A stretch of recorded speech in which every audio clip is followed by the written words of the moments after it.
గురుభ్యో నమః. క్లయింట్లు రావడం లేదా వ్యాపారం వ్యాపారం పెరగడానికి సులభమైన మార్గాలు.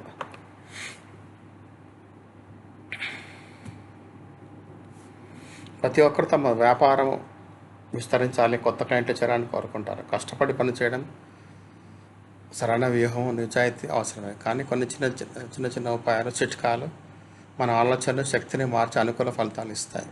ఇప్పటి కాలంలో ప్రతి ఒక్కరు తమ బిజినెస్ అభివృద్ధి చెందాలని కోరుకుంటారు. కానీ కష్టపడి పనిచేసిన ఆశించిన ఫలితాలు రాకపోవచ్చు. ఇలాంటి సమయంలో కొందరు ప్రకటనలపై డబ్బులు ఖర్చు చేస్తారు, కొందరు ఆఫర్లు ఇస్తారు, మరి కొందరు చిన్న చిన్న ఉపాయాలు, ఇంటి పరిహారాలు ప్రయత్నిస్తారు.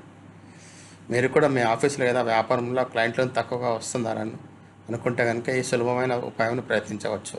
దీని ఖర్చు చాలా తక్కువ, నమ్మకంతో చేస్తే ఫలితం తప్పకుండా ఉంటుంది. క్లయింట్ను రప్పించే ఉపాయం. ఈ ఉపాయం చాలా సులభం. దీన్ని ఎవరైనా తమ ఆఫీస్ లేదా దుకాణం ప్రారంభించే ముందు చేయవచ్చు. ఏం చేయాలి? మీ ఇల్లు లేదా ఆఫీస్ దగ్గరలో ఉన్న చిన్న దుకాణం నుండి ఒక చిన్న ప్యాకెట్ పసుపు ఆవాలు కొనుక్కోండి.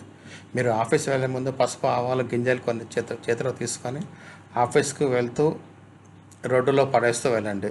గింజలు పడేస్తూ మనసులో ఇలా అనుకోవాలి: నా క్లయింట్ ఇక్కడికి రాక తప్పదు, నా పని అభివృద్ధి చెందాలని, అందరి దృష్టి నా ఆఫీస్ పైన పడాలని. ఇలా చేస్తే చుట్టూ పాజిటివ్ ఎనర్జీ వ్యాప్తి చెందుతుంది, మనలో ఆత్మవిశ్వాసం పెరుగుతుంది, మనసులో సానుకూలత ఆలోచనలు వస్తాయి, పని సహజంగా సరైన దిశలో ముందుకు సాగుతుంది. ఎందుకు ప్రభావం అని నమ్ముతారు? పసుపు ఆవాలు పూర్వం నుంచి శుభప్రదం, శక్తివంతంగా భావిస్తారు. దాని దృష్టి దోష నుండి రక్షణకు, నెగిటివిటీ నుంచి తొలగించడానికి వాడతారు. ఆఫీసు వైపు వెళ్తే పసుపు ఆవాలు చల్లితే మార్గంలో వచ్చే అడ్డంకులు తొలగిపోతాయి, వాతావరణం మీకు అనుకూలంగా మారుతుంది. అదే సమయంలో మీరు క్లయింట్ కావాలని మనస్ఫూర్తిగా ఆలోచిస్తే ఆ ఆలోచన శక్తి విశ్వానికి చేరుతాయి. అదేవిధంగా ఆ నమ్మకం క్రమంగా మీ అదృష్టాన్ని మార్చేస్తుంది. జాగ్రత్తలు. ఈ ఉపాయం చేసే సమయంలో సందేహం లేదా సరదా భావం ఉండకూడదు.